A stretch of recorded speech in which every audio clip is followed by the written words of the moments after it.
Peace, What's peace. good, man? Hanging, man. What's good with you? You know how it is, trying to just make a way, sometimes out of no way, but you make one anyway. Man, it's the first time in life that I can think about like everything being like kind of crazy all at the same time. Like usually you got one crazy, Yeah. like even like if you're dealing with the economy, like it's like it might need a boost, but you still got people having their jobs. So then Yeah. it's like now people ain't got jobs, and then you got the pandemic, and then you got the racial stuff finally coming to light, and then you got the people who feel away. But it's like, all right, you know what? If I wasn't just going to stay in the house because of the virus, I'm definitely going to, just keep close to home now. Like, I'm cool. Like, There's, y'all, like, you there's got enough reasons, bro. it. Like, you got it. You got it. Like, you got it. Like, you know what? Y'all won. Whoever was trying, I don't even know if it was a competition, but, like, y'all won. And I'm used to being in the house anyway, so I ain't even complaining, man. I mean, For sure. you know. How you That's doing, what's man? up. Man, I'm good. I hear the audio. It sounds a little different than it did at first. I don't know if you got a mic plugged in or Yeah, hold up. Let me see something real quick. I just want to make sure everybody can hear you. Can you hear me, or is it bad? I can hear you. It just sounds a little different than it did at first. Oh, it was coming through the phone Okay. at first. Yeah, then I plugged the mic in. Is it low Gotcha. though? Like, is it bad? Like, It's more muffled. There was a little bit more EQ like presence in the regular phone. all right, Try it hold again. on, hold on. Let me do this. All right, that's better. All right, cool. Bet. So listen, first of all, I appreciate you, bro. I'm on Um, that.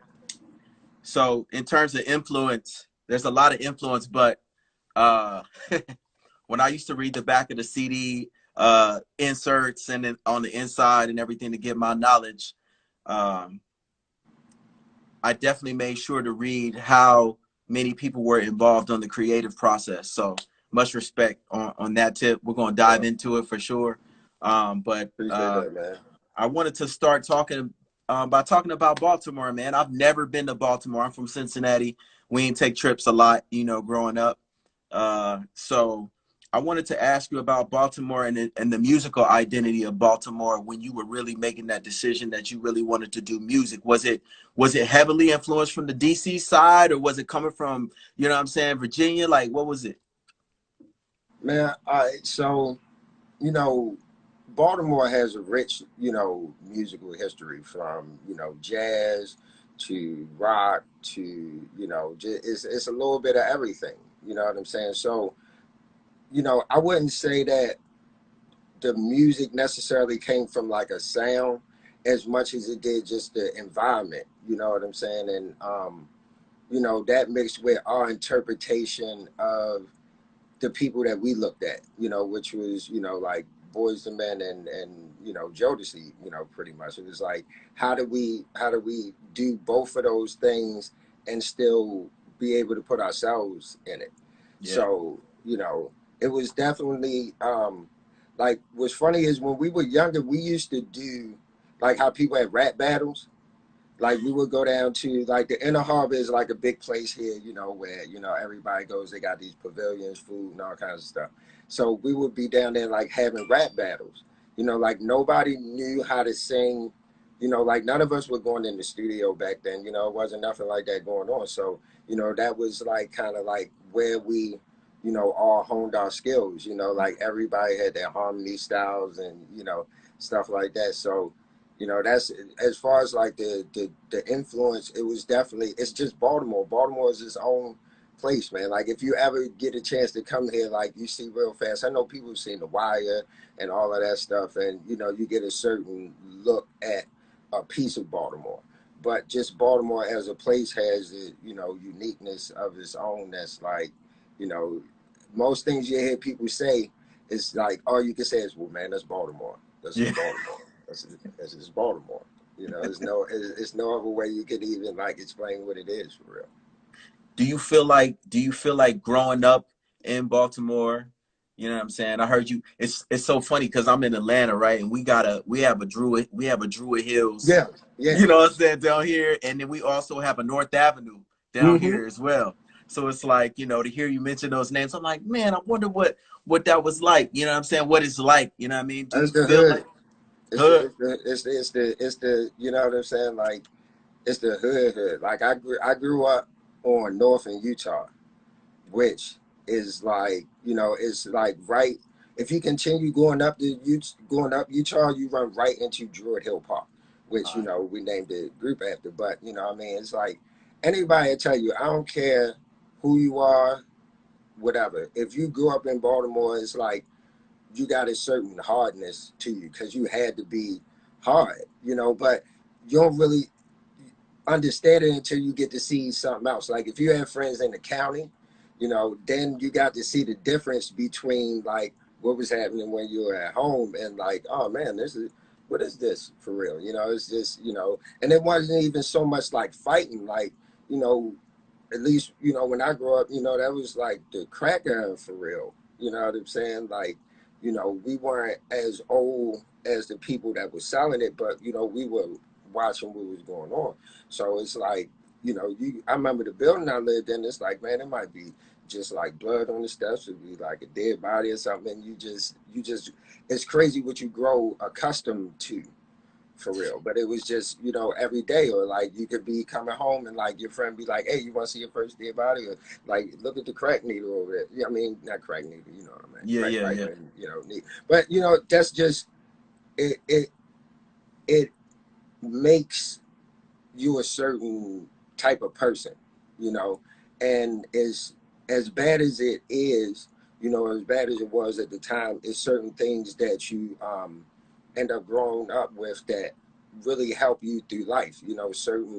Certain things that like it's stuff that nobody can teach you for Yeah. real. Certain instincts, certain understandings of things, so it's bad then, but looking back now, I know I wouldn't be, and a lot of us who came from it wouldn't be the people that we are if we hadn't gone through that and then, been able to take, a bad situation and turn it into, something good and, still be able to walk around proud and say, I'm from Baltimore. Like, most people, like I said, they think of the wild. So it's like, oh man, and they be shooting everybody. And it's like it's a lot more to Baltimore than that. But if you go where that's usually going to happen, then it might happen. But that's pretty much anywhere in the United States. It's not just here. If you go in a bad neighborhood where bad stuff is happening, something bad might happen. I mean, so that's what it is. Do you feel like I know you touched on that, but the music industry is not for the faint of heart. You know what I'm At all. saying?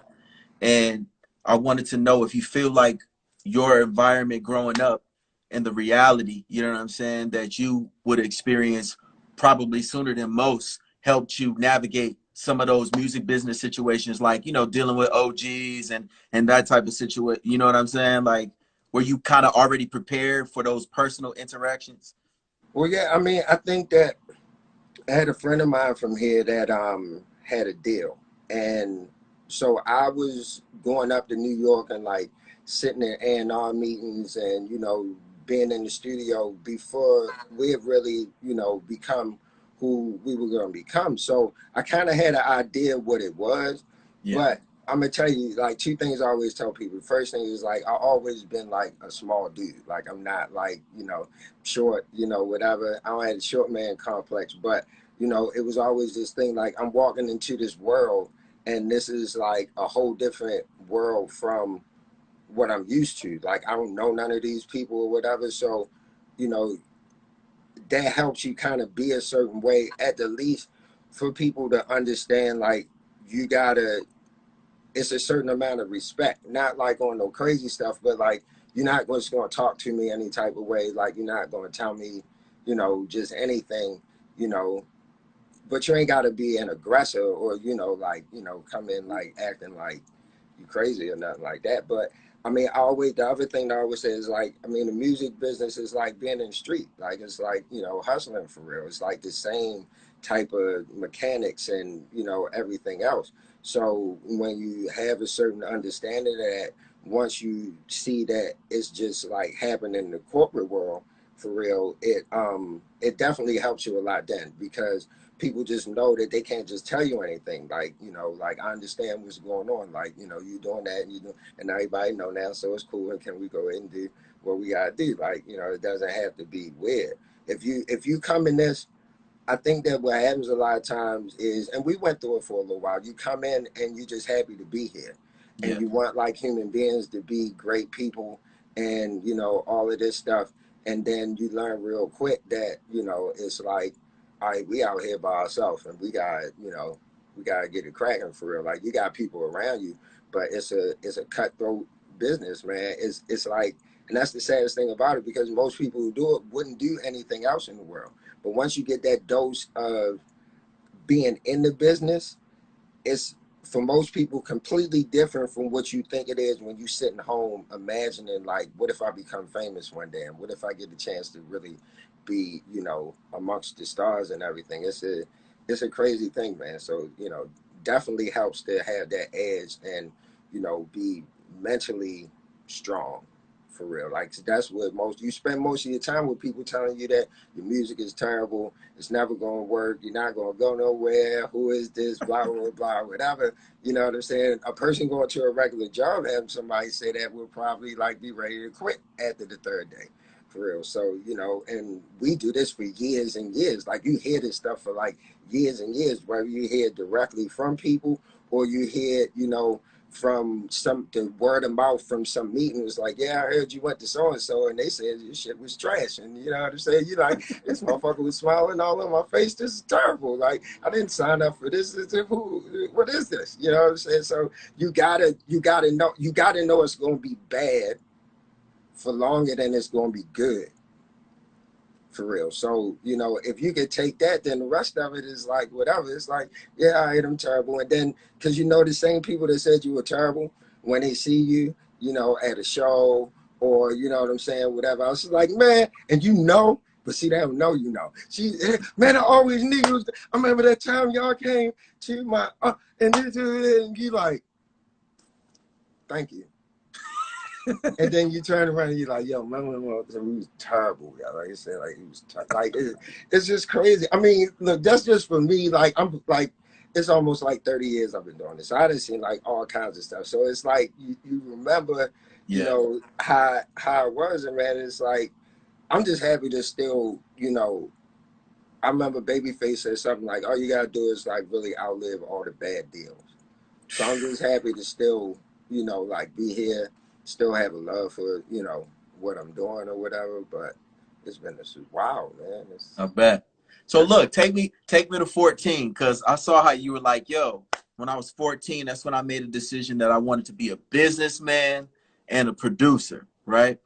Most 14-year-olds who are thinking about the music industry are not thinking about it from that standpoint, especially combining business and the creative at the same right. time. Nah. I wanted to know from your perspective, what made you want to get into production? What were like your production influences early on that made you say, yo, that's what I want to do? Well, see, the first thing is like I didn't even get in the music business. It wasn't about being an artist for me at first.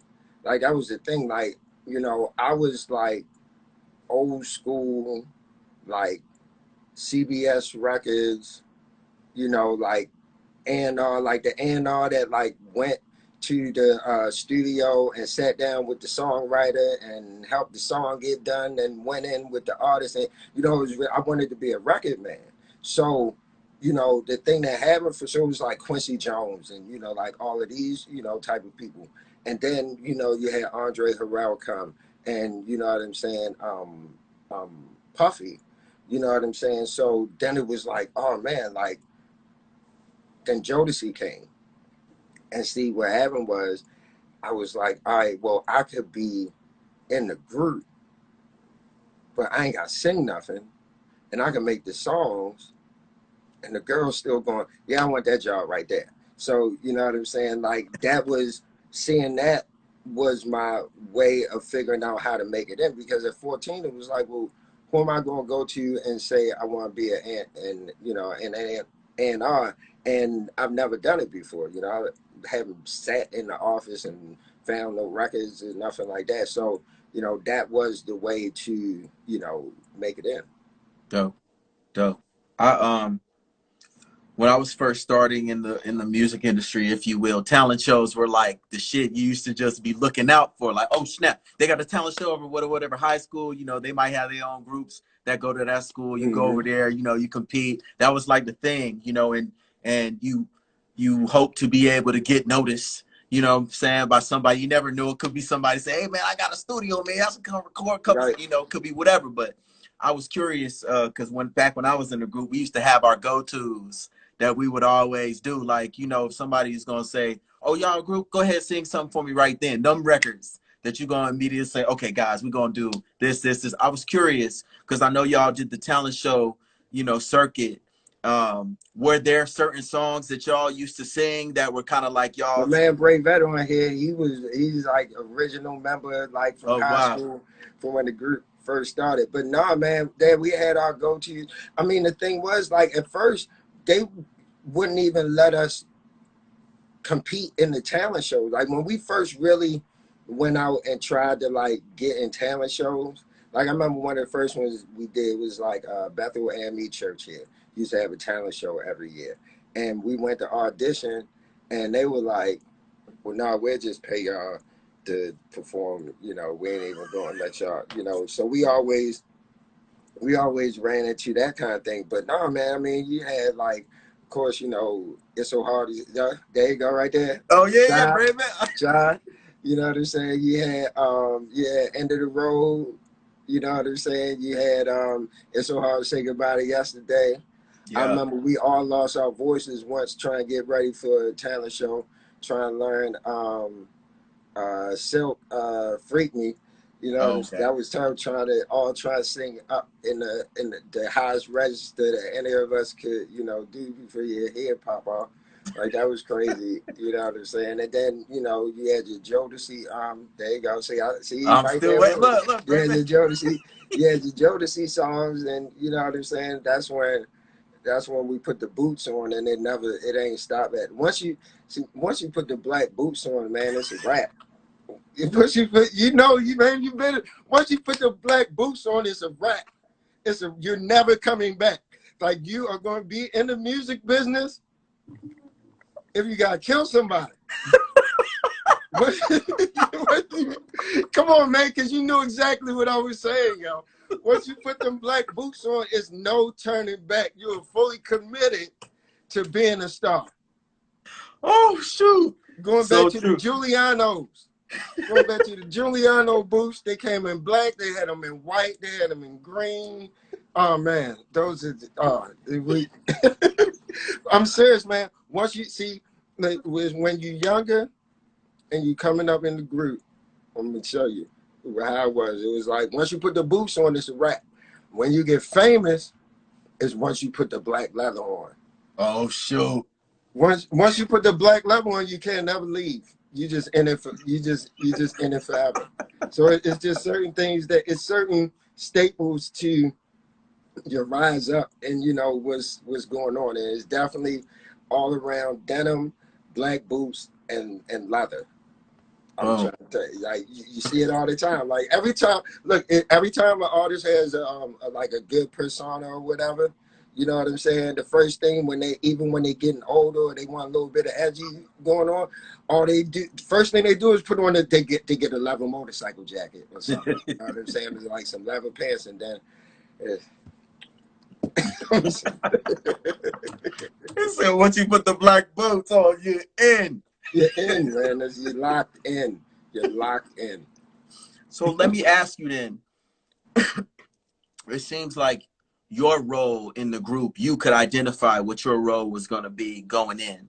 And I feel like when you're operating in the team, it's like the point guard, you know what I'm saying? He might get a rebound, but he knows what his role is. And in a group setting, I feel like, at least my own personal experiences, it would be a little difficult establishing what roles are. Sometimes you don't want to establish what roles are because you kind of want to leave it out in the open. But did did everyone come into the group once it, you know, I know there were more members and everything like that originally, but did everybody kind of come into their own identity of what their role was going to be, or did that have to kind of, did y'all need to be helped to figure that out outside of Nah, you? man, it was just us and me being an asshole. No, man, I'm just being for real. I mean, like for real, it was. You know what I'm saying? We were, already moving around and stuff. Okay. Before we even began to think about having a manager or something. You know what I'm saying? We just because we would just go in places and sing, like it didn't matter. Like we can sing, let us sing, and then if somebody says something, it's like, all right, just listen. And after we sang, you know, we were so used to doing that that when we first went in the studio, we didn't even know how to sing on a microphone for real. You Wow. know what I'm saying? Yeah. We would project too much. Like it just wasn't. It was like for real. It was like everybody had the dream together what we wanted to do, and I was just the one that was like, all right, look, we gonna be famous. We gonna do this. We gonna do that. It was never like it was from the first day that I decided that that's what I'm saying, what I wanted to do. Because actually, like Great Vet took me to meet Woody and the other guys that like initially started in the group, because I was working with somebody that my mom had introduced me to that wanted me to do some stuff by myself, and I wasn't even sold on doing that yet. But I was like, yo, all right, well, like I'll go meet him, and maybe if it's, they can sing, I can hook them up with the people I'm dealing with. We just like never left for real. But I would like from day one, I would be like, all right, well, if don't nobody want to do nothing, I do it by myself, and this what we gonna do, and this summer we gonna have you know orange brown hair, and this summer we gonna wear white vest, and this summer we gonna cut all our hair bald and wear bandanas and look like Onyx. It's like a gang. Like, and this year you gotta get a tattoo on your neck, or you can't be in, like But it was always about you know where at that time I may have lacked in like singing ability or whatever else, because I wasn't even really as serious about singing as I was just wanting to be a part of the business. you know like it was a vision that all we had to do was work hard, and everybody was willing to work hard, so it was no reason. We always you know surpassed what people thought that we were going to do. You know what I'm saying? Like it was just, it was just like, yo, y'all gotta listen to me. And like when you young, it's like hard to do that for real.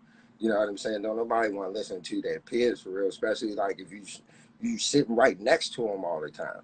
Yeah. But you know what I'm saying? Like I didn't know everything, but it was like I had done and seen a little bit more. So it was always about bringing that back. Whenever I went to New York and I saw, it was like, yo, they doing this here, or like, yo, I'm at Albie Shore, or like they had this keyboard in there, or they was doing the harmony this way. It was, you know what I'm saying? It was always about taking the knowledge that I had and bringing it back. So, that solidified my, role, as opposed to it being about me, singing a song in particular, you know what I'm saying, or doing whatever else. It was like, all right, this is my focus, and this is what's gonna make the rest of the shit become what it needs to be. Dope. Dope. I was gonna ask you, it's rare. I remember I like to talk at least about my own situation just to kind of get you an understanding of where I'm coming from with the question. Mm-hmm. But I remember, like I when I started playing the acoustic guitar, it was because of Babyface. You know what I'm Mm-hmm. saying? When can I see you again? I never forget that. You know what I mean? But when I would come into the studio and bring my guitar and shit and want to start trying to act like I wanted to write, people like, it's cool, it's cool, it's cool. You can write on your second album. You got to just, you know what I'm saying? That used to be a thing. Write on your second album. But it's very rare for artists to be involved in the creative process like you were on the first go round? How did you flip that? How did you maneuver your way into that situation?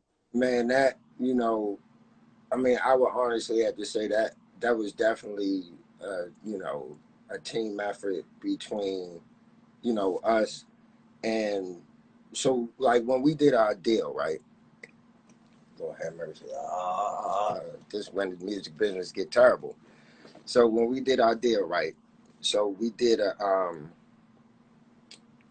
was a production deal, it was a producer deal, and it was a publishing deal. Okay. So we was basically signed for everything. So, you know, part of the deal was that we would make a certain amount of money as producers if, song got on the album. So of course it's like that's what I want to do. So, like that's all I focused on. It's like um Kevin, our manager, had like got us a keyboard and an amp and a 4-track and some speakers. And at first it floated around everybody's house, and eventually it just ended up in mine.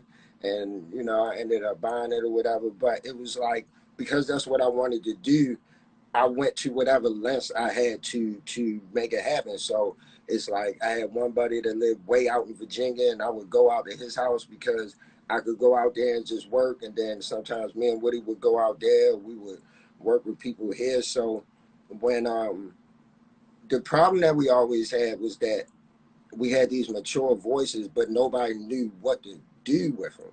For real, it was like because they were too mature to try to sing some, bubblegum type stuff, but we were too young to just be talking about, you know, older stuff. So, finally, me and Woody had like set the, foundation of what we become the other songs with going to do April Showers, and Mm-hmm.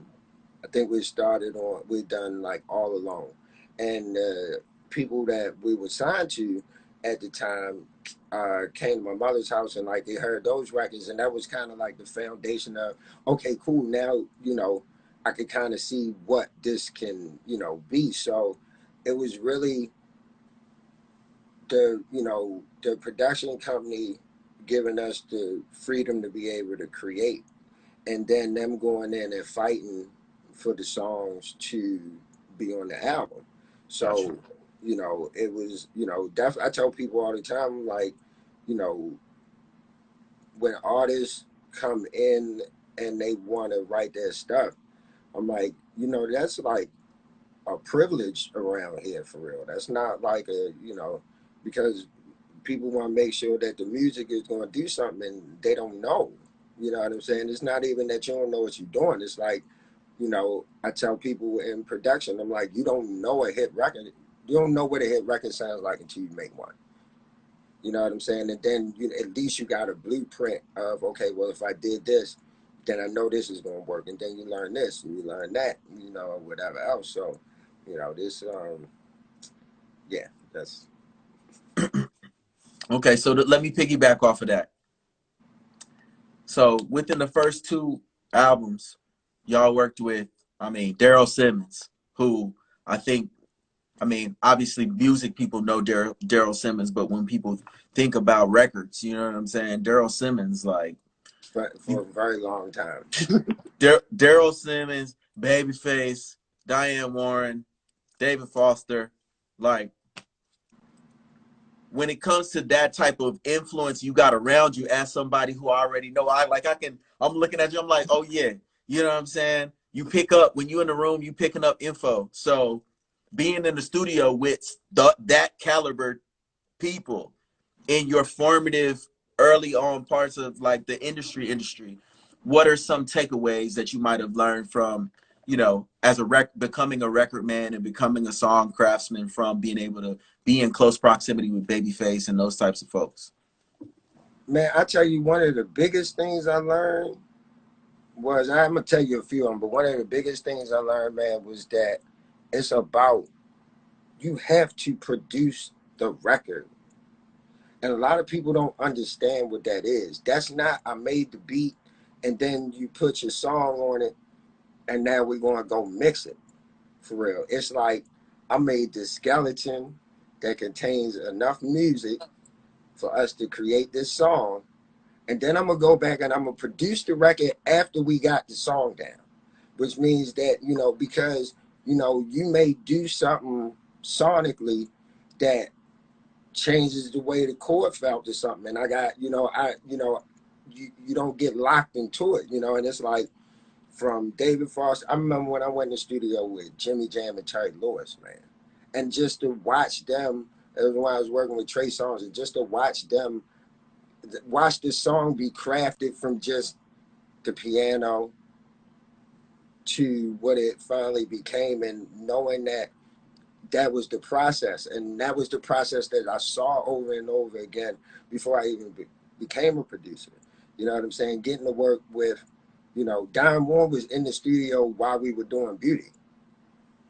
Just like sitting there. You know what I'm saying? And like from her, the thing I learned from her is like, if you love it, you gotta let people know you love it. Cause like Diane Warren, she came to the studio and she had one of those bags that like looked like the joint the reusable joints you get from the supermarket, for real.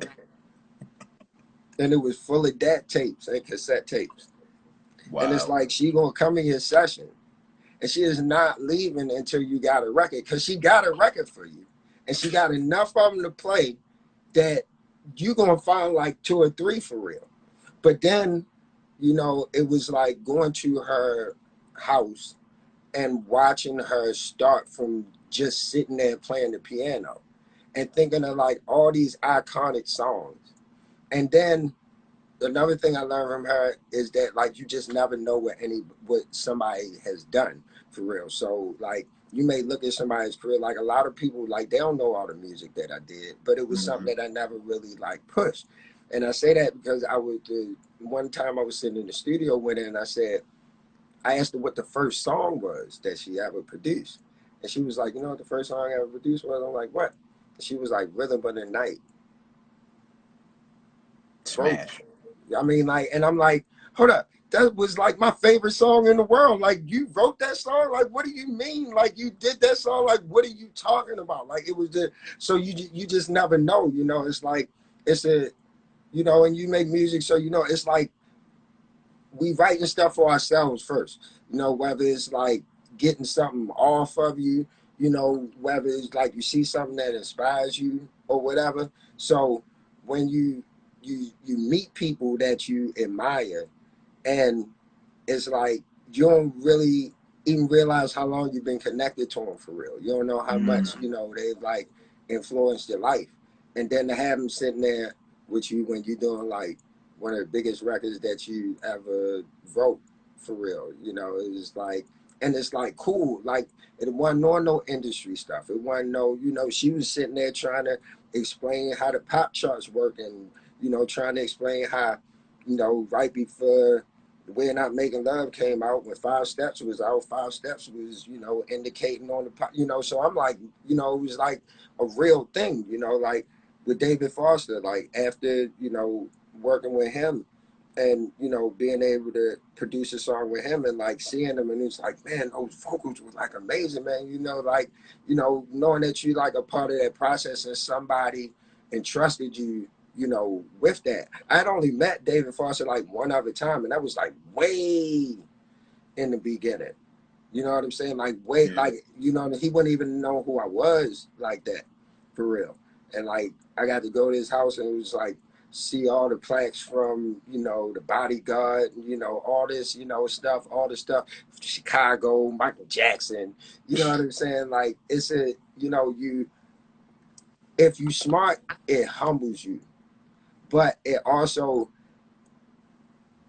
makes you have you have a certain kind of ego, for real, but you don't use it like that. It's just kind of like, it's the kind of ego where like you just sit around, you listen to people talk because you know they don't know what they're talking about, and you just like, all right, yeah, word, word, okay, yeah, you know, you're right, you're absolutely right, you know, because you don't get.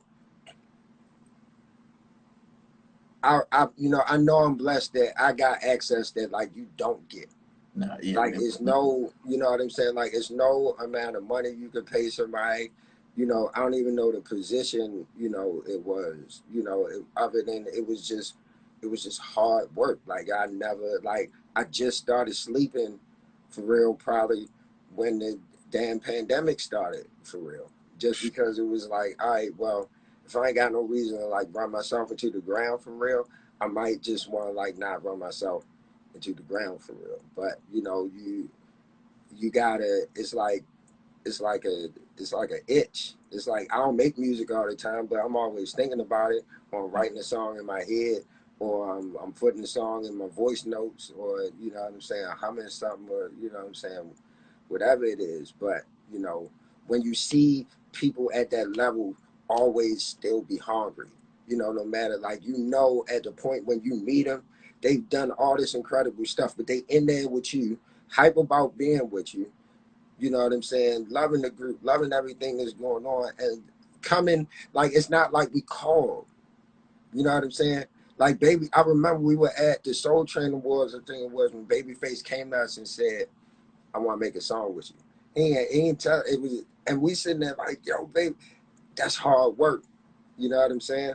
And I always tell people, you artists, you would rather make something that makes somebody want to be a part of what you're doing to have to go begging and knocking on the door and trying to figure out all this other stuff. It's not that it doesn't work the other way, but it's just like when you work with sound engineers.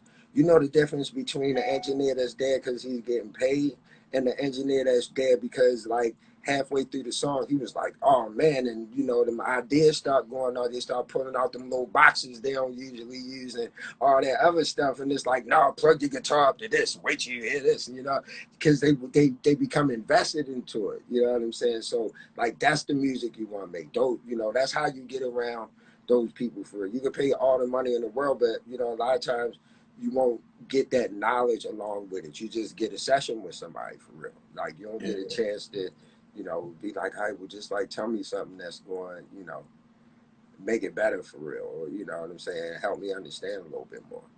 dang, knowledge, some gems right there. Like there's some gems. Okay, all right. Let me pull some more rabbits out my hat. You know what I'm saying? All right, I'm gonna give you a quote. Okay. I want you to break it down because I know people are tuning in from all over the world. Shout out to everybody tuning in. I'm honored to be able to chop it up with Nokio, the entity. I appreciate you, bro. Man, appreciate this. So here's the quote: "Have something to manage first." Yeah. Nah, man. So can you Nah, break man. Can you break that down for people who, because there are people who want to be in the industry and they just, I want to be in the industry. I want to get a manager. You know, that's one of the first things people say, you know, and I remember being like, yeah, man, got me a manager. And then it would be like, wasn't really nothing going on. And people would be like, man, look, you need to have something to manage first. You know what I'm saying? And I didn't really understand what that meant at the time. Can you break that down, what that means? Nah, man. It's just like from the outside looking in, it's all of this stuff that's like I'm in the music business starter kit. You know what I'm saying? And it really, I feel like, just comes from what people feel like they should do. You know, like what you heard somebody else do, you know, or whatever else. But a lot of times it's like there's a development that has to happen so that when this person you connect with puts you in these situations, you can actually make something of it. You know what I'm saying? So, you know, it's like, especially now where everything is moving so fast and people don't even know any, you know, they don't even talk about artist development anymore. It's like, Right. you know what I'm saying, you you will end up wasting your time, and the other person to end up wasting their time trying to figure out stuff that like both y'all need to figure out before you connect for real. You know what I'm saying? It's like, as a manager, I need you to be at a certain point in your career, you know, or just a certain point in your development, rather, so that when I go talk to people about you, you ready to do whatever I'm in here hyping up, you for, you to do, and in turn, it's a give and take, because you have to be able to come with situations that make me more and more excited about what's going on. And a lot of times in the beginning, it's just like not at that point for real. And you get locked into some kind of contract, and then because it's not moving a certain way, you unhappy, and then person don't want to let you out the contract, but then they not going to do nothing, and now you have this dream that you have turned into this potential traumatic experience. You know what I'm saying? All because you skip steps for real. And that's the biggest part of that have something to matter. You can't skip steps. You know what I'm saying? You have to make yourself fully presentable first before you want somebody to present you for real. You know what I'm saying? And that's really just, that's really what it comes down to. Because as artists, we always want to have somebody that want to connect to it, especially, you know what I'm saying, early on. Yeah. But it's like, what is the relationship for real? You know what I'm saying? Like, we could kind of like make each other, but then at the same time, somebody got to be a little bit further ahead in the knowledge of what's going on. So we ain't just like two blind people leading each other around. You know what I'm saying? And a lot of times you really just like you end up in those type of situations because you're not doing it from a business standpoint in the beginning. You're usually doing it from like some type of friendship standpoint, which, even when you're doing the right thing, business ain't built on the right thing. Business is built on business. Yeah. It's a whole other thing. You know what I'm saying? You can sit down and have dinner with somebody that you got to go to court with tomorrow, depending on the situation. You know what I'm saying? For real. And that just be, you know what I'm saying, is what it is. So, it's just like, I just hate, you know, hearing over and over again stories of like people in all kinds of situations, and they don't get a chance to reach whatever it was because they skip steps. Like you can't skip the steps, and that's it. If you skip the steps, then you're going to end up 9 times out of 10, either with like a predatory type person who just be looking for people that they can get to a certain point, but it also helps them. Those are the kinds that's like always in the record company, like, hey man, wait, you hear this artist that I got, I'm trying to tell you that, whatever else. Or you just end up with somebody that don't know what they're doing, and then you get frustrated, but you knew that they didn't know what they was doing. So like, why you frustrated? It all goes hand in hand, man. And just too many times, I mean, I'm sure people too, like super talented, that just got discouraged because of trying to do too much too fast.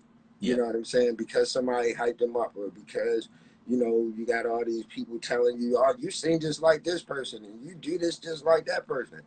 And then you end up sitting around for like 2 years in the contract with somebody who keep telling you that they're going to do something that they can't do. You know what I'm saying? So I just, it's gotta be mutually beneficial. And just like any relationship, everybody gotta be honest about what they can do, in the beginning, even with the little bit of industry sprinkle on it that you know what I'm saying, you're gonna put on it because it's what we do. Yeah. But there has to be something on the other side of it, other than enticing all of the stuff that is gonna make me excited in order to get me to move a certain way, knowing that you ain't got nowhere for me to go right then, though, for real. You know what I'm saying? Like, you don't always want to have to meet the third person away from the person if you tell me the person for real, because eventually I want to see the person. You know what I'm saying? So it's like, what do you, you know, it's like, what do you, but we be good because it's more than what we was doing at home. Facts. But then it's, what's the amount of time that you stay in that situation before you realize that it might not be what you think.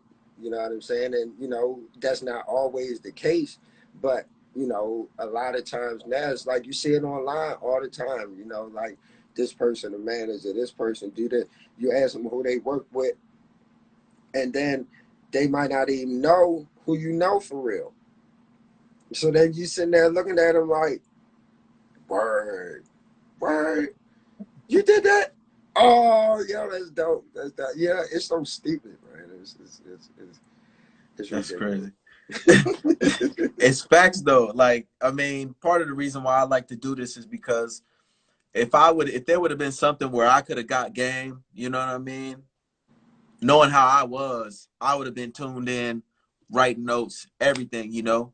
You only can work with what you have access to, and it's Mm-hmm. like everybody don't have the same type of access. They definitely didn't have it when I was first starting out, but people got a little different type of access now, so it's like, you know, some of the business side of things, especially in our culture, you know what I'm saying? There's business practices and shit that just has to do with the way people got brought in. You feel me? They got grandfather. I got grandfathered in this way, so this is what I know. This is the culture I know, so I'm finna do that to the next person and whoop de whoop. And you know, it ain't really no good for nobody. You know what I'm Well, I saying? mean, a lot of times, man, like, you know, us is like artists that's like been doing it forever.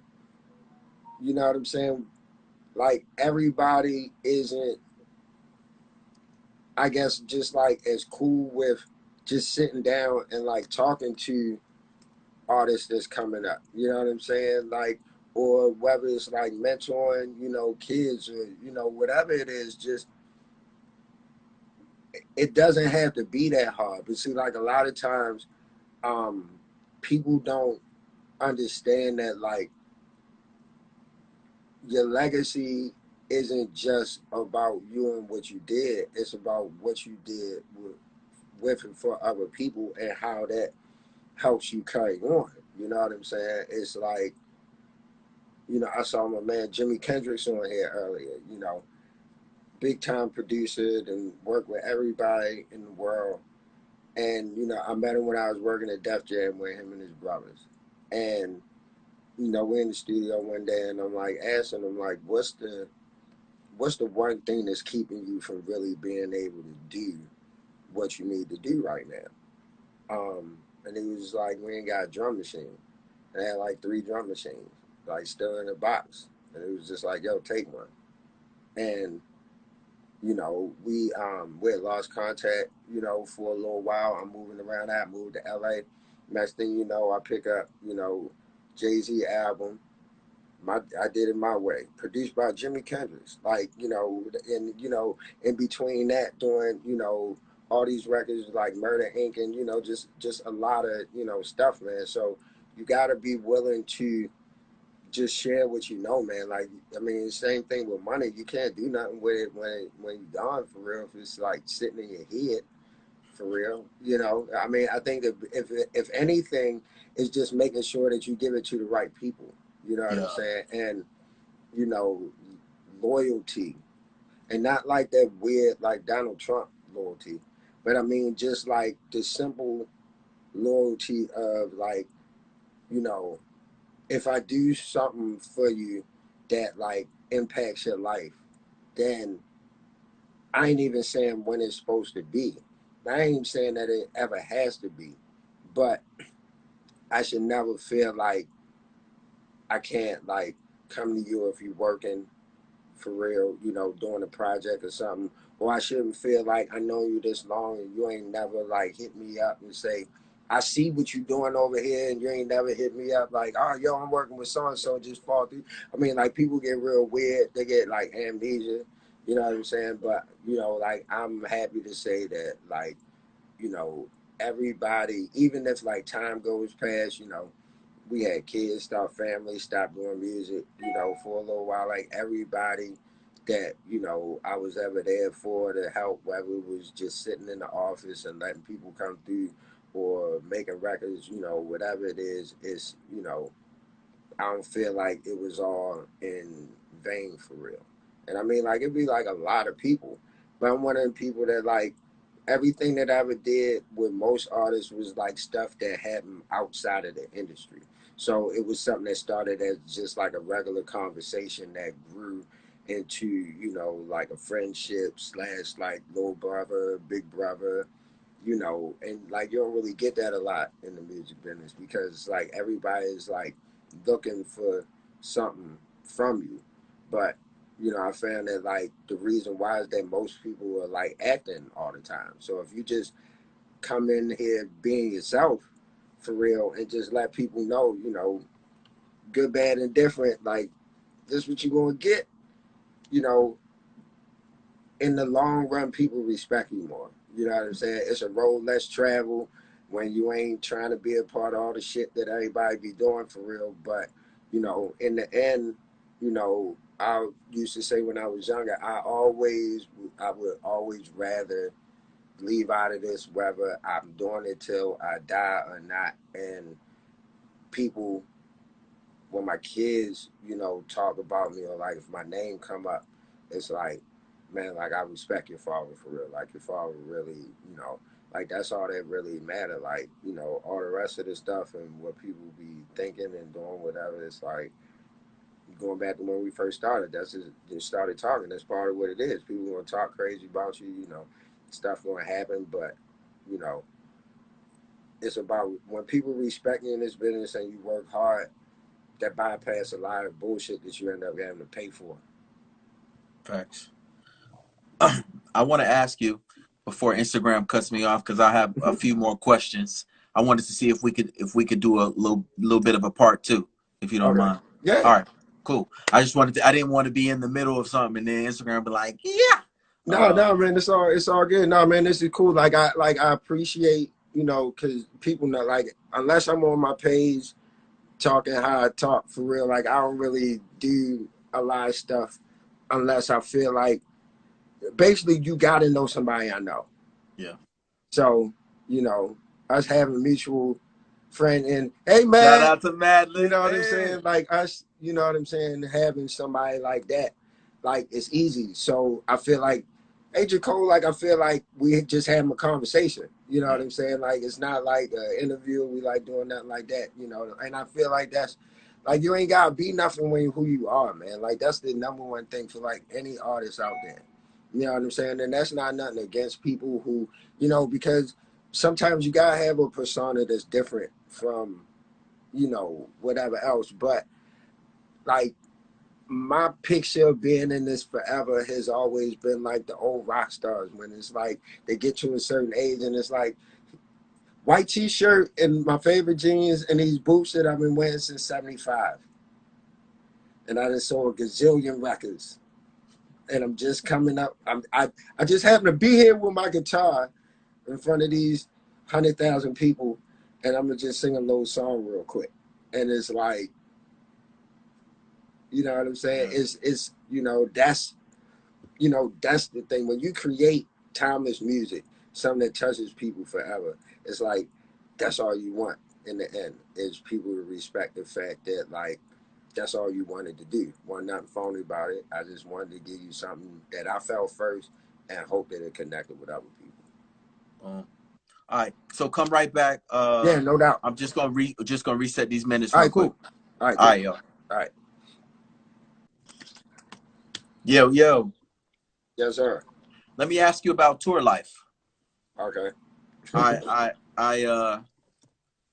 I did some reading. I saw, among other tours that among some of the first tours you went on tour with Diddy and as well as Mary J. Yeah, man. Like to get in and to be, you know what I'm saying? That's high stakes. And one thing I say, like y'all came in and it was like boom. I saw you talk about the transition, almost the passing of the guard between Jodeci and you all with being featured on the same joint, with the Eddie soundtrack and everything like that. So it was like bam, you know what I'm saying? And I wanted to know, what is tour life like when it comes to the dynamics of a group? How does it change a group? You know what I'm saying? When you really on tour and you hitting it like hard, you know what I'm saying? It depends, man. Like, we were around each other every day for like a long time. So I can't even really say, like, once we got on tour, it wasn't like you was like fighting and stuff like that. You just want your time when you could get it. You know what I'm saying? Like, you on the bunks. So it's like when you got like a day where you going to like be in a hotel and you can like actually stay there past like the show and like just running back and taking a shower real quick and getting on the bus, like you value that time. But, other than that, for real, it's just like, it's like a real long family trip for real. You know what I'm saying? Like, you're going to get like tired of each other. You know what I'm saying? Sometimes it's like, if you got like girlfriends and stuff that like come out on the road and then, you got all that, whatever, you're going to go hoping that you got a good relationship. But if you don't, then you got to like deal with people arguing. You got groupies. You got to like try and get some sleep. You know what I'm saying? But you ain't thinking about none of that stuff our first tour was the Mary J. Blige tour. So it was like, hold up. Like, we're going on tour with who? And, it was like Mary and Bone Thugs and Harmony and Aaliyah and Genuine and Busta Rhymes. And you know what I'm saying? So it was like, yo, you know what I'm saying? We made it. And, we had to like work for that for real. Like, I remember the first time that, we with the big booking agency, and it's like, yeah, y'all tickets selling hot. You know what I'm saying? So, that it's like, it's cool till you start having kids and stuff. That is different. You know what I'm saying? Like, we were, like, we went from the Mary J. Blige tour, then we went on, we did the Puffy tour, and like one crazy thing about that was like, we were doing Madison Square Garden, and somebody on the tour stole the kick drum pedal right before we were supposed to go on that. Regular thinking with, it's like, all right, wait, man, so I just run over to, what I'm saying, Sam Ash real quick or whatever. Right. But Sam Ash was closed. So we couldn't do our set. Luckily, he let us come on his set and like still perform. Wow. Which, was like a, real dope gesture, you know what I'm saying? Being as though like it was his tour, like he could have easily been like, y'all fucked y'all spot up. I ain't got nothing, you know what I'm saying, to do with that for real. But, to go out with the greats, out of the gate, you know what I'm saying? Because we did the chitlin circuit, we did all of the, everything that you do, but that was still like early in our career to be on tours of that size, and we got to learn a lot, whether it was stuff that people was telling us or it's just stuff that you watch them do. Excuse me, because you don't know yet. So it's like certain routines that you see, or whatever. It's like, oh man, that's what they do. We like learn about, it's like, oh well, if you drink, the apple cider and some ginger before you sing, and like all these other little, things that, you don't know about. We had what was it, Keith John, vocal, coach, worked with Stevie Wonder and all these people. He came out on the road with us and, just teaching you little tricks to, keep pushing. But they grilled us from the beginning though. Like from the beginning, it was like, you guys are going to be performing machines. Like, they had us like exercising while we were like practicing Tell Me, and, it was like we'd be running through Central Park doing jumping jacks and all kinds of stuff. Because the whole thing was to learn how to sing without, and move without, your voice jumping and all that stuff. So, You know, we definitely got thrown right out there. But I mean, it was dope. But because when we finally got to the point where we did our own tour, um, for the end of the Dru album, you know, we were just, you know, we were seasoned at, you know, how to move, you know, and you know, it was like real dope. We took Player out, and you know, we just made it happen. Then we went from that to the tour that was us, Case, and Faith, and Total, and you know, that that was that tour was crazy.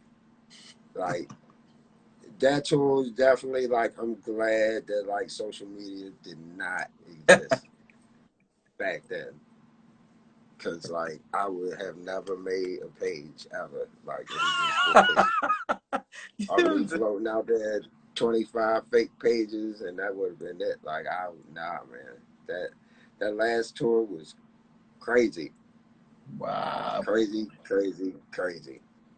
So let And me then I ask. mean, like we got the headline, the Essence, you know, the Essence Festival one year, you know, the year that they have. So you know, we stayed on the road. We used to hop from here to Europe, you know, like it was like we was going to New York or something. Like it was crazy. So let me ask you about, put your A&R hat on with your experience as an artist. You're putting a group together. Is there a certain type of checklist that you're going to be looking for? Are there any things that you're going to be like, all right, let me see if there's this present or if there's that present? Is there any like warning sign? Like what, because there aren't as many groups out there. Like there was a real heyday for groups where it was like, and every group was jamming. They had their own sense of who they were. The vocal the vocal caliber and the tones were different. It's not as many groups that last for 20 months, let alone 20 years, let alone 25. You know what I'm saying? So if you were putting a group together, what is it like? Is there anything that you would be looking for in terms of A&R and like trying to see if a group is worth it or whatever? I mean, it's so hard because I mean, like the truth is like it's a lot of groups out here, but I think that you know when everything moved past artist development and you know all that kind of stuff, it I don't even know how anybody could like really do it because you got the dynamics of different people. You know what I'm saying? The first thing, like one of the first things that we learned before we even had a deal was we had to learn how to do things together and like each other. Like, you know, they taught us how to match each other's tones for when, you know, we were doing a harmony and stuff like that. So it wouldn't just like sound like this all these different people, you know, in the booth singing and, you know, stuff like that. But you know, past that, it's like, man, groups are hard, man. Like you know, because you can have a group, and the hardest thing about having a group is having a group where everybody doesn't really have a clear role that they feel like they have. You know what I'm saying? You can see something in somebody all day long, but you know what I'm saying. The most groups you have is like you got the lead singer and the other ones for real. You know what I'm saying? Like it's just so like in our case, it was like everybody was dope at what they did. You Yeah. know what I'm saying? So, you know, that had to be it had to be controlled and kind of like put into a way that, you know, like whenever we did whatever we did, everybody had their, you know, moment to shine. Now, you know, what you do with that later on is, you know, whatever you do. Yeah. But if I was the if like a group was to like come and try to sing for me right now, first thing I would do is I would like, please don't sing no Dru Hill because I don't feel like you messed it up today. No, I'm just joking. Like that might be after the first song. I would just be like, man, I hope they don't sing. No, but for real, you know, one thing is, you know, it's the confidence in each person.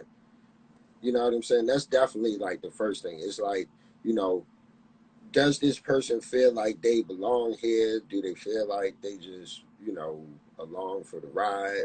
You know what I'm saying? Like it ain't even so much about whether or not they sing.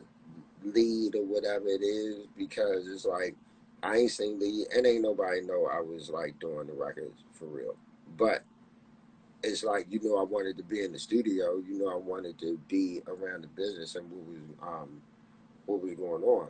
Once we get past all the singing stuff, it's really just about how they work together for real. Like Mm-hmm. you ain't even gotta necessarily like each other for real. But it's like with us, there's plenty of times where we might have been fighting or whatever, but as soon as it's like 5 minutes and it's time to say the prayer and it's time to go out and perform, like nobody on stage would know that we was fighting or, nothing was going on. Yeah. But you know, it's I don't even know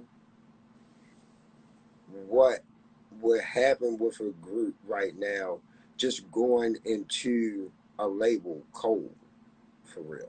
You know what I'm Mm-hmm. saying? Without having, somebody having developed them, all the way up to the point where like the only thing we can't do is put the album out and then be seen everywhere, they need to be because, you know, once with everything that they did before we had a deal, once we had a deal, we still had to go through media training, and you sitting down like charm school, and they teach you what fork to use, and all of that stuff, and you know what I'm saying. Like it's a lot of stuff that goes into it, and I would be nervous because I know that during our time it was about creating a marquee artist. It was about creating an artist that was going to be around for 20, 30, 40, as long as you want to be, you know what I'm saying, till the day you die, if that's, what you feel like. And now everything moves so fast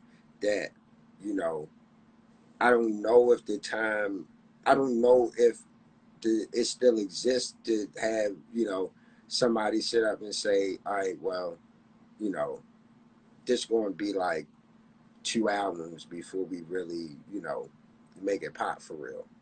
It's like motherfuckers don't even get 2 singles for real. Yeah. Like how do you? So you know what I'm saying? And then just what what is an R&B group to people?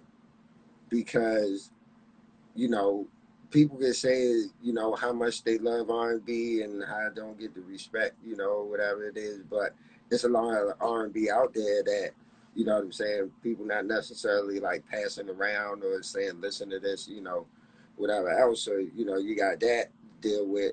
You got, is it just because I made a slow song, even if I'm young, like, do I get put on Urban AC and I'm like I Mm-hmm. stuck there and I'm never gonna go to, mainstream? Do I have to alter what I do? Are you gonna tell me that I gotta put a rapper on the song in order for it to be, whatever else? It's like, I mean, I think it would be like a dope thing to see groups come around, but I think that especially with the business turning into a thing that was really about like how much money you gonna make or whatever, then you know people not really gonna have that group mentality. Like first thing is like whoever going to have a group or whatever, as far as whether it's a manager or production company, whatever it is, like damn, well, like I already got split this money with like 4 or 5 other motherfuckers for real. You know what I'm saying? And then you got record company people and promoters or whatever that's like, I got 17 people around for real. You know what I'm saying? So, it turns into this whole thing that's like, you know, how does the economics of it work when you're not already established and you're not already to a point where people pretty much know what they're going to get. Mm-hmm. So, it's a scary thing. I mean, I would like I tell most people don't get in the music business. No, I'm just talking for real. I don't do that. I don't do it. But I would, it like because I see the groups. I see them. You probably see some. Like they be on the timeline and they sing. You know what I'm saying? And like they can sing, but it's like it's hard to exist outside of that space. Yeah. You know what I'm saying? Because it's such a big thing. Like we not still in the days of, you know, having these major label deals and like everybody got one. And, you know, in the 90s, like a budget wasn't nothing. They just figure out the budget. It was like whatever it was, like, you know, it's going to cost $300,000. If you're selling records, don't nobody care. You will figure it out, you know what I'm saying, later on. So, you know, it's just hard. I mean, like, if there's any, you know, groups out there listening, I would just say, man, just like keep singing. It's going to come back around. I feel like we're in that time where, like, people need to hear something that's not going, like, put them in no other space than, you know, somewhere like you can reflect, you can relax, you know, whatever else it is. So, you know, I mean, I think there's space for it, but I think once again, going back to the money thing, like you have a lot of artists that like could probably do it, but it's like, well, I'm not going to get noticed, or, you know, this isn't going to happen. So, you know, it might be like the dopest rapper in the world, but like he really sing for Mm, real. But the singing wasn't working. You know what I'm saying? Like you got people that's, you know, like I said, it's like what is R&B? You know what I'm saying? Because like you hear an R&B song, and you know it could be produced and sound as good as, you know, any other younger records that's out there, but just because it's a certain tempo, it's automatically going to be, you know, over here with like people that like might not be even be your peers for real. You know what yeah. I'm saying? Like, you know, it could be, you know, like, you know, you like 17, 18 years old, and, you know, you're not taking Charlie Wilson out the number one spot. Like, that's not happening. Like, Charlie Wilson gonna come at you with like 3, 4 records like back to back, and like Yep. you just gotta sit down somewhere Yep. for real. But yeah, at the same time, it's like you're not marketing to your demographic, and your demographic might love your record, but then radio is like, well, where does that record fit in everything else that we doing? So it's just, it's like, you know, it's crazy, man. Like, I mean, I miss music the way Yeah. that, you know, and it ain't even so much like the sound all the way, because there's a lot of new stuff that I like. You know what I'm saying? And I think, you know, it's a lot of people being creative, but, you know, there's just like when we were talking about production, there's a process in being an artist. Like, you know, it's certain stuff that you had to learn, a certain way you got to be groomed, you know, certain mindset that you got to have. And, you know, on top of just knowing that you got all these people you competing against, like, and you got to be the best for real. And I don't know if people had the patience to do that anymore. So that's, you know, probably why, like, you don't even see it. Yeah. Well, do people in the group need to be friends? Nah, No. nah, you just got like you gotta have like a common goal. You know, it's like I always would say, like, see, isn't words. Like it's a difference between it's a reason why it's called a singing group and not a singing team. Mm, Because with a team, it's like everybody got like a common goal. We all working towards that same goal together. Even if we have individual stuff we gotta do, we're gonna accomplish like the team goal first. But with a group of people, it's like everybody got a goal that they want to reach, but that common goal is going to help them reach their individual goal. You know what I'm saying? So it's like the word just adds on to the problems that, you know what I'm saying, end up happening. And I mean, at the end of the day, it's like if you can be friends before, you know, you start, then cool. But I mean, when it comes down to it, it's like during the this is the music business. It's not the music boys and girls club for real. You know yeah. what I'm saying? So it's like, and sometimes depending on the situation and the person, like the friendship can get in the way. You know what I'm saying? The Yeah. friendship can become an excuse for not doing something. You know what I'm saying? Like it, you know, it gets tricky. Like, you know, when I was, you know, 14, 15, whatever, going back to that, you know, like one of my first sayings was like, you know, boys is boys and business is business. And like, if we can't do the business first, then it's going to be hard to be, you know, boys. And like a lot of times, like it really becomes a hard situation because it's like it could be people that like you really like care about or whatever, but you can't get the business part done, or like everything is always, it turns into a personal thing because like we know each other, but then it's like, all right, well, we out here and we do business with all these people all the time, and they all know each other too, and they still get the business done. So obviously, it's a way to do it, and the only way to do it, I have some of the greatest relationships in the world with people that I've had that have some of the most difficult conversations in the world with, because our kids could grow up together, hang out, whatever else it is. But at the end of the day, in that moment, it don't have nothing to do with none of that. It's about we doing business. Let's get the business done, and then we can go back to, you know, all of that other stuff. So, you know, it like it helps, but like it can hurt if the focus turns into personal stuff getting folded into the business. That's when it gets, you know, that's when it gets tricky for real. Gotcha. Gotcha. Um, let's see. Five Steps. It's one of my favorite records. Period. Point blank. Um, I feel like it just captured everybody's essence. You know what I'm saying? Honestly, there was space for everybody to do their one two. Uh, the tempo of it, you know what I'm saying? It had it would blended to me what makes me like gospel records, and I can't profess to be the gospel guy, but I know what I feel. You know what I Yeah, mean? me neither. So it's like when I hear a gospel record and it moves me and I feel something, and I hear an R&B record and it moves me and I feel something, I know where that feeling comes from.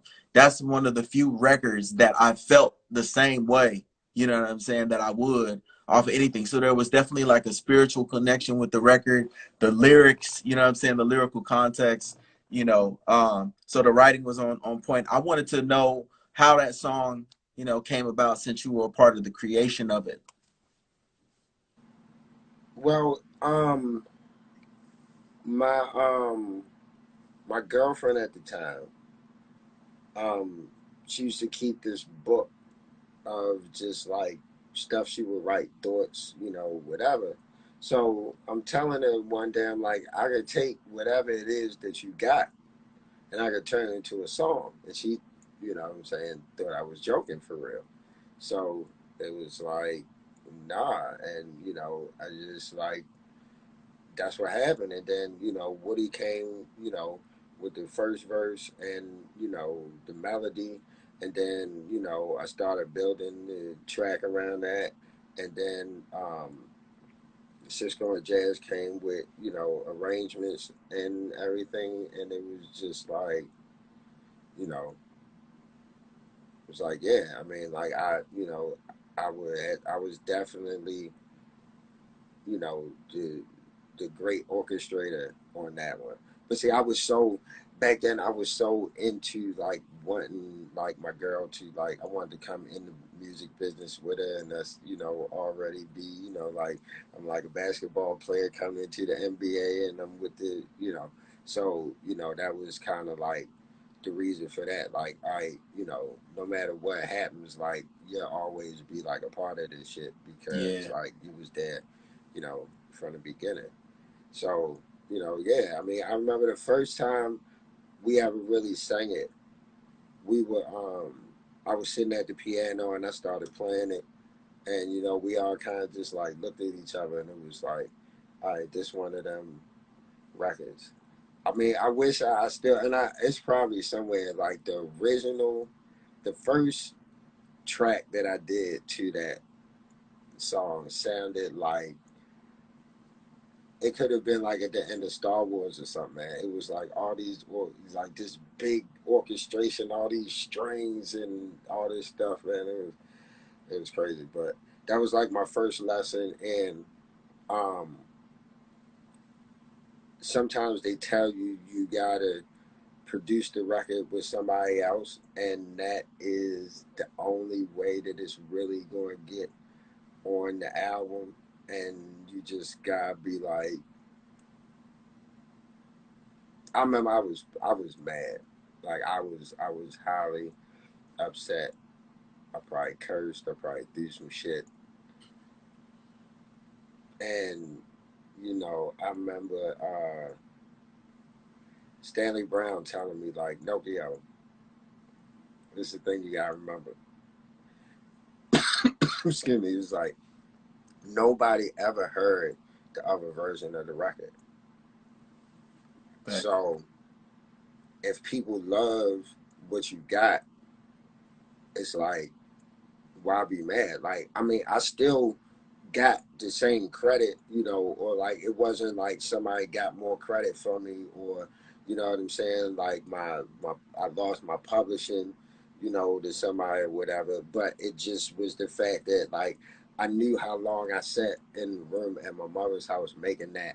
So that's the one, like I wanted people to hear that. But once again, like I said, it was just like a lesson. Like, it goes on to be, this, standard as far as what we do.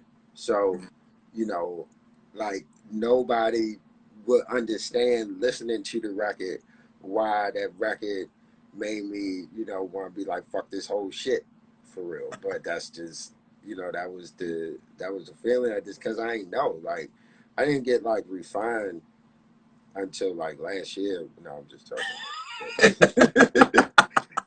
I just not like my reaction to everything is just what it would be in everyday life. Like I don't really have like I'm gonna respect people. You know what I'm saying? That like you're supposed to respect, but like my answer is gonna be like we just sitting on my house somewhere, and sometimes that cause people to be like, did he just say that? Like, yeah, I don't give a fuck. Like what? Like it's okay. It's not the end of the world. A whole lot of people don't give a fuck. It's cool. Like, Yeah. it's just kind of just live and direct, as Yeah. much as possible. Did Beauty get created that way as well, or I know you mentioned Um, Diane no, Warren. well, beauty took me like a year and a half to do, and Okay. like the quick version of the story is I started making the um the track for Beauty while I was working with Shep Crawford and Montel Jordan, working on Montel Jordan's album. But I started out when I started writing Beauty, it was for Case. It wasn't for it wasn't even for the group for real. So it's like, you know, we ended up not being able to do that. So I just kept messing with it. But like pretty much right up until the time we went in the studio to produce the record, all I had was like the dum dum dum dum Mm-hmm. dum dum dum. That's it. Just like nothing. I hadn't even repeated the shit yet, for real. And then sorry didn't know you then, and again didn't notice me, and that was it. That's all I had. And I just kept doing that shit over and over and over and over and over again. But I knew it was just something. It was just something about it. So I remember the first day we went in the studio, and it's me, my man Phil, Guy Roche, and his engineer, and Don Warner ended up coming through. And I remember, like, he sat me down at his, little computer setup, and yeah, imagine, like, this is like 98. So you can imagine what the computer setup was. It was like IBM damn near, whatever, right? So I I wanted to do the record with Guy Roche because he had just did that Brandy record. And I can't, I think it was Almost Doesn't Count. Okay. So I loved, you know what I'm saying? I was like, I got to work with him for real. So I'm thinking I'm going to go in and it's going to be, another one of them sessions where I go in and like I learn something and whatever. But no, it was like, he just sat me there and was like, go ahead. And I was like, all right, so, and then, my man Phil came, and once Phil started laying the chords, that's when it was like, yo, I like I gotta sit down. I'm gonna sit down and we gonna figure it. And I wrote the rest of the record in the studio. Like, you know what I'm saying? And so then I do the record, you know, the rough of it, and I take it to the guys, and don't nobody want to sing the shit. And I'm like, and I go back and I go sing whole songs. So like, and like all the backgrounds and beauty, except for one note that I got Cisco to sing, so that you know you have is like texture in there with the harmony. But like I sang all that harmony by myself. Oh That wow. and what are we gonna do? So yeah, I had to sing the whole song to like, and then like look, and then it was like, all right, cool, we come to the studio tomorrow, we're gonna sing it. Wow. Yeah, And man. then this everybody like favorite song. Like, yo, I mean, man. it'd be like, but see, that go back to what you were saying about the group, man. Like, I'm not like when it's time to do that stuff. Like, I'm not thinking about all of that other, you know what I'm saying, whatever. It's like you gotta know how to push through. You know what I'm saying? It's not saying that like it's a guaranteed outcome, but like everybody gonna have a way they feel. You know what I'm saying? And like they should. It's like especially like if you dope and you know what you're doing.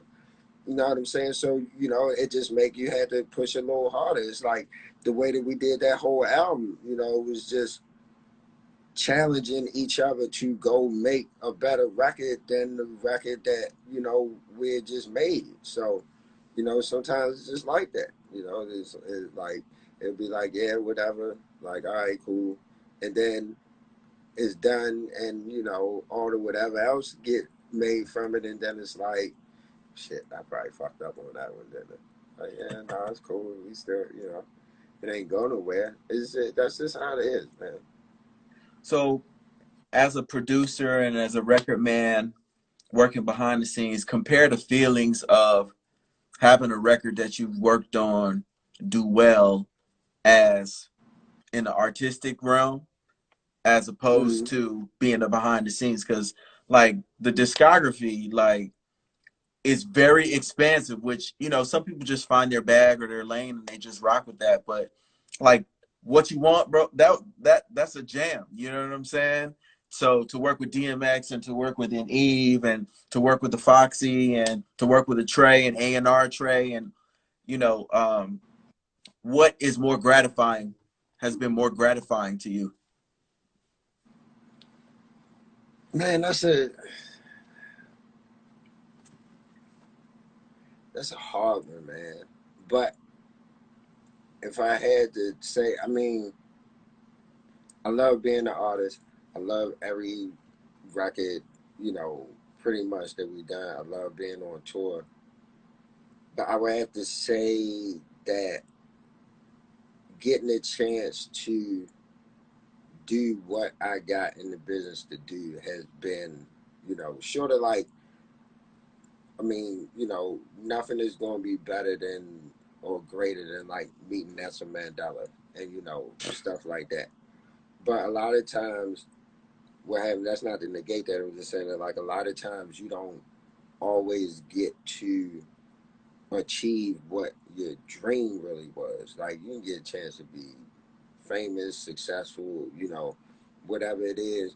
But then, like, if you talk to most people, it's always kind of like this one thing that, like, they really wanted to do that they didn't get a chance to do, even with all the success, you know, or whatever else. So, you know, being able to sit in that office and, you know, have like your name and the record company, you know, at behind it for real, that's a whole, you know, like artists don't get that. They think we are crazy for real. So they not, you know what I'm saying? They not letting you, you know, in there in the intranet and, you know, doing that don't really happen. So, you know, to get it by doing the work for real, you know, like to, you know, have the progression to go make the records and have somebody, you know, say, well, whatever voice guy coming from down on high to, you know, get an okay. It's like, yeah, I cool. Like, you know, do that.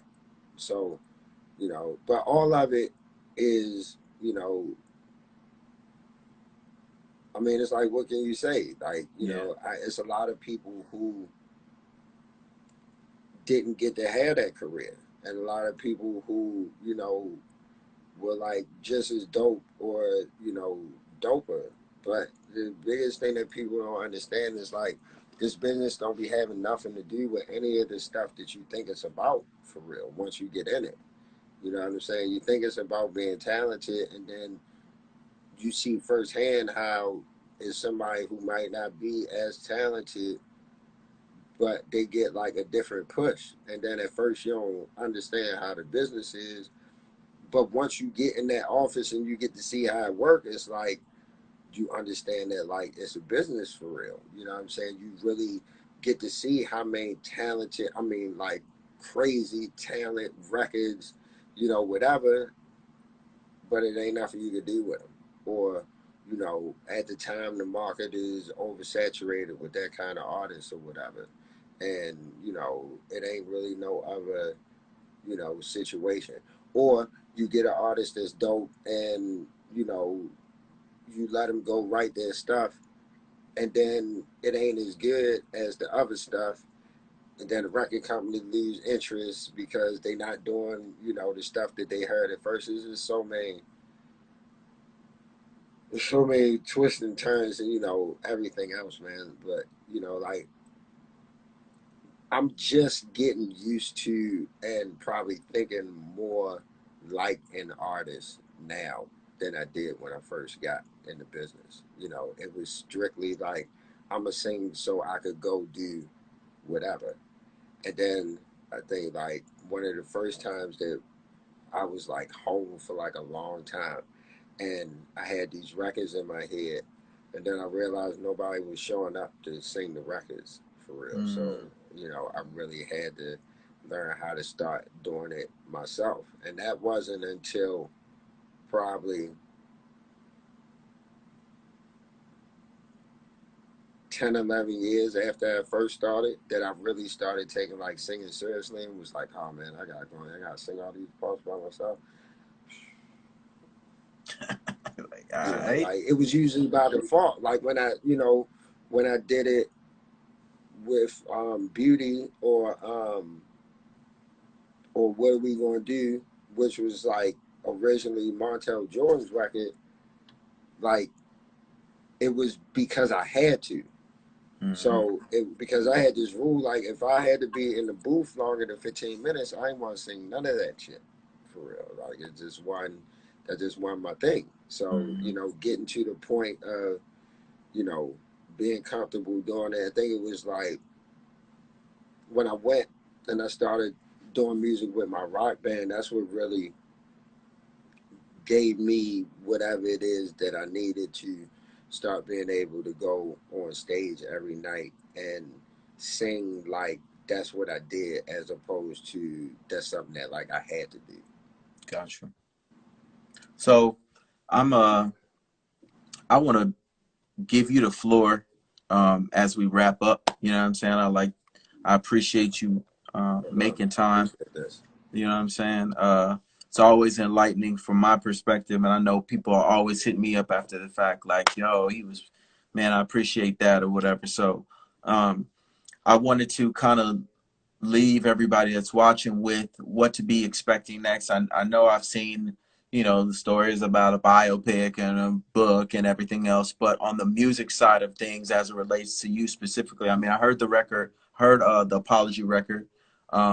Should we expect more things from you individually, Or not. musically? Or? Absolutely, man. I mean, like, this is the first time, and it's probably going to sound crazy to people, but this is the first time in my career that I've ever had a chance to sit down and actually just make records.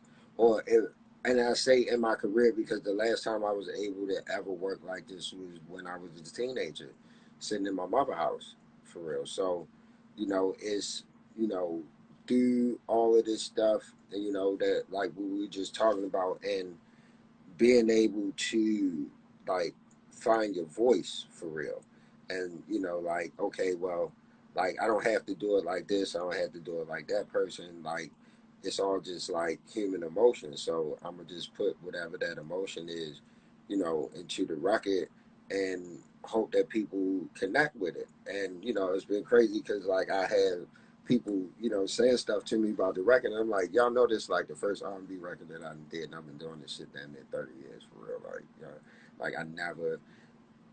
For me, it was always like I gotta have a reason to do it.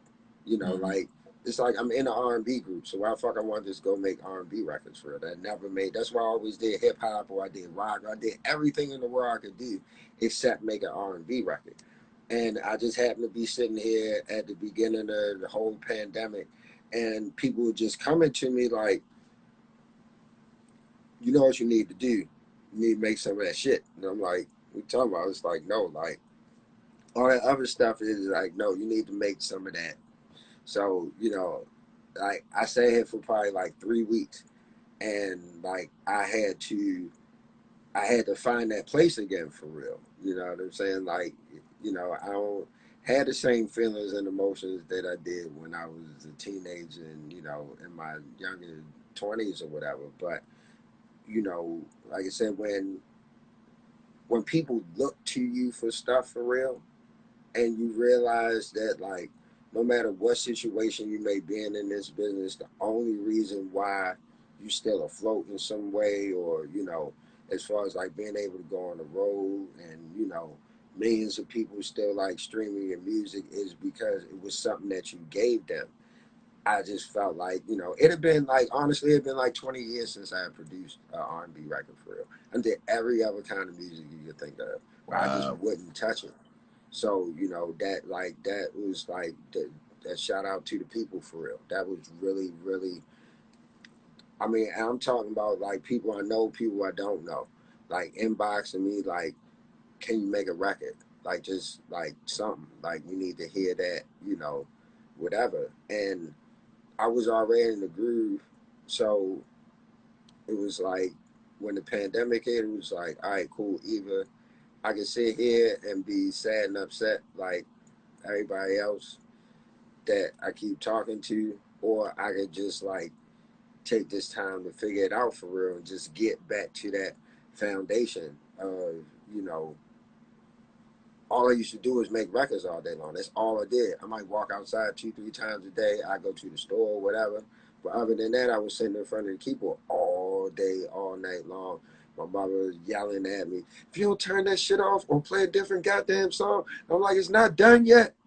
You know what I'm saying? Like, you know, that you know loving like you know it was always about composing to me, you know, like we were talking about earlier about like producing the record, like knowing that I had something but knowing that it could be greater, you know. And you know it was just this long period of time where like people just want you to make all these records real fucking fast and shit just because it's like all right, it'll be whatever because I know I put a record together, but you know it's like anything. Like if you cooking, you make something real quick, you know, because your kid's hungry or you hungry or whatever, and like it'd be all right, but it ain't like when you sit down and you pull out your ingredients and you know what I'm saying, you pull out the pans that you use when you cooking certain shit and the silverware. It's like it's a thing, and you know, like I have been known to man, everybody else know me for real. Like I will say, fuck this business before I do anything that takes away from whatever I've done at this point. So it's really like I've never been a producer that you couldn't pay me to do a record. You know what I'm saying? I ain't never been nowhere with no BCD. I ain't had no beat tape, upload no beats nowhere. I don't. It's like we gonna make the record or we're not gonna make the record. Now, some people that you know I know, like yeah, you know, I'm gonna like make a track and I'm gonna send it to you, but just like as a thing, you know, like I don't know that. Like I've always, you know, either I'm making the record or I'm in the room when a hit record getting made, one of the two. So, you know, it's like that's what I do. Like I wanna create, you know. So if it took me 20 years or so to make sure that I ain't mess with that sound and make sure I knew, like I just kept it, in a place where I could reach it if I needed to, then, I think that, that's way better than sitting here at this point and trying to find, a way to do something or whatever because I spent all this time burning myself out, you know, banging people upside the head with, something that they ain't want for real. It's like I'm here now because, it's like records still playing on the radio from '96. You know what I'm saying? And, you know, I went out and made other records and I made, other moves that was probably like real unconventional when it come down to it because I didn't take a lot of times I stopped in the middle of stuff that I was doing because the opportunity to be closer to what I wanted to do came. So it's like I didn't live out my whole producer what it would usually be, where it's like you start making the dope records and then everybody calling you up and next thing you right when I was at the point where everybody wanted to work with me, it was like, all right, well I'm gonna go do A&R. And it was like, what are you doing? Like you could produce like, well that's really what I wanted to do for real. Like I know how to make the records, so unless something happened to me, like I always be able to make the records, but like I can't always get that. That opportunity isn't always going to come. So I just take the music, put it in a little box somewhere. It's like, all right, we're going to tuck that over there until it's time to come back, so that I don't lose it. So I feel like for the rest of my life, I could stop and start whenever, and like I still know how to make the foundation of what made people fall in love with it from the beginning. And that's all I ever wanted. Like I didn't want to, be years into this and I didn't went through every change of how music is done and whatever and, just reach a point where it's like totally unidentifiable for real. You know what I'm saying? It's like it's something within whatever you hear that like you're gonna know that's a Nokio record. You know what I'm saying? It might be a timpani, might be a Fender Rhodes, and you know what I'm saying. It's like it's just something that like I want people to be able to have that for as long as I could do it. But it's always got to come from a genuine place. So I ain't never going to do it just just to be doing it for real. You know, like I'm just glad people still appreciate music and just motivated me to like, come on, man. I know you know it. What are you doing? You ain't doing nothing. You can't go nowhere. What you Yeah, yeah. doing? Facts though, like everybody at first was kind of starting to go stir crazy, but it's like you start really going back inside yourself and figuring out why you even fell in love with this thing in the first place. So it's like a big old reset. You feel me? I mean, if you didn't, my thing is, if you didn't take any of his time, and God forbid, we don't know what we walking into next, or what's going to happen. But I feel like you got people who use this time as the time that they always talk about when it's like, man, if I just had some time, I would. You got them people, and then you got the people that's been complaining the whole time, for real. You know what I'm saying? I can't wait till I can go back to doing what? What was you doing? Obviously, everything all us was doing was fucked up, and that's why the world had to go on pause. It was just too much not in the right direction of where it needed to go. And whatever happened to give everybody a chance to just sit down for a second, like you know, not let life pass us by in the moments that we have. Get back to the simple things that you love. Like love yourself a little bit more. Learn a little bit more about yourself. You know what I'm saying? Like I remember when this all first started, it was a lot of domestic violence all over the place. Whatever else, and it would be like, yo, these motherfuckers is just meeting who they married to. Hey, babe, they just meeting who they just meeting who they married to. They just meeting their kids for the first time.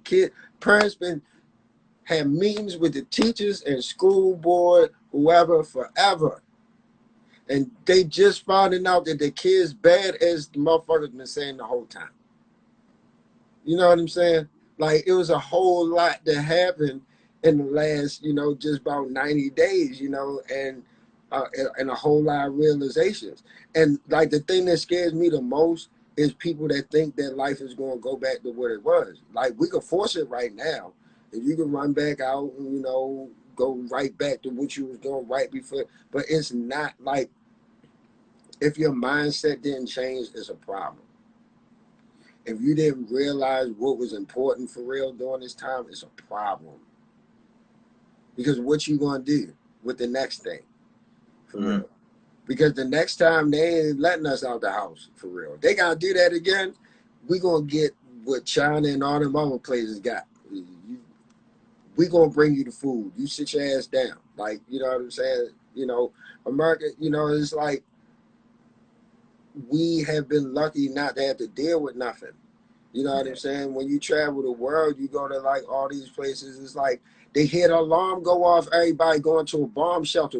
If these motherfuckers could not take this virus? What would you do if you had to worry about a missile hitting where you lived at all time? For real, what would you do? You know what I'm saying? Like that. That's a reality now. Like we got the first dose of it after 9/11. Realizing that like something could happen here. For real. And it's like we keep having these, catastrophic things happen. And regardless of, what like a person feeling may be on the virus or, whatever it is, the amount of people, it's still people dying and don't nobody know what the shit is that's killing them for real. They just got a name for it. Every other day they got another reason why it can kill you or how it will kill you. And then they say that ain't right. And then they tell us some other shit. Next week. So, you know what I'm saying? It's all over the place. But, it's like you can tell. And, like at first the joke was like the people that's going to be fat or the people that's going to be. No, it's like it's the people who took this time to either continue on the road of becoming better and greater and, more enlightened or whatever. The people who decided to just get on it, which is just as great. And the people that think that, like, everything should have changed. Like music, I really believe like the things that people are going to say, like you have to say something else. Because I mean, at the end of the day, if a bunch of people wondering where their next job is going to come from and how they going to sustain whatever, like talking about what you got and all that don't necessarily seem like the mind space. That could be it if you're still trying to hold on to whatever.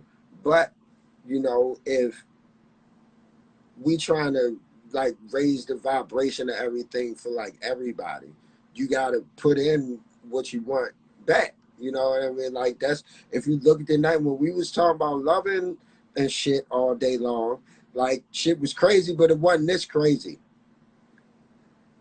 People ain't got no foundation in that now. You know what I'm saying? Like these youngsters, they got brought up off of hip hop. You know what I'm saying? There ain't no love in that for real. And I'm not saying that like trying to be a hippie, even though like I act one half the time. But like for real, it's just like it's a certain energy that's around at different times that makes stuff happen. And I remember saying at the beginning of all this, I was like, it's like in Ghostbusters 2, when they went and got the Statue of Liberty and made the good slime and shit, and they made the Statue of Liberty walk, and everybody sang this Jackie Wilson song, and everything was all right for real. That's, pretty much in a simple way, like how you sum it up.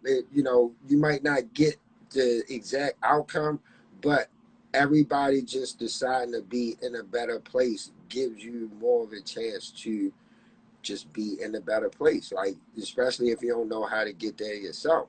But when you turn it around and it's like people going crazy and shit, they losing their mind. They think is the world ending there? And then they said the virus. They weren't talking about, yes, they was talking about the virus. You weren't paying no attention.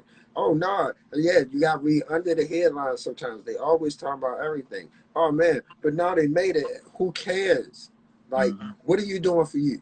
Because if you really got all that time to figure that out, all the time we at home, you could be doing something really fucking dope. Like, really, like for real. Like, I understand it because, like I said, you grow up to not have people tell you stuff. So, you know, then you have all these people suing the states or whatever. Like, you can't tell me to stay in the house. It's like, I don't have no problem with people going outside. And, you know, I definitely don't know nothing about this virus except for what they tell me. But common sense tell me that, like, if don't nobody know what's going on, like, I'm probably better in the house. Like, it might not be nothing outside.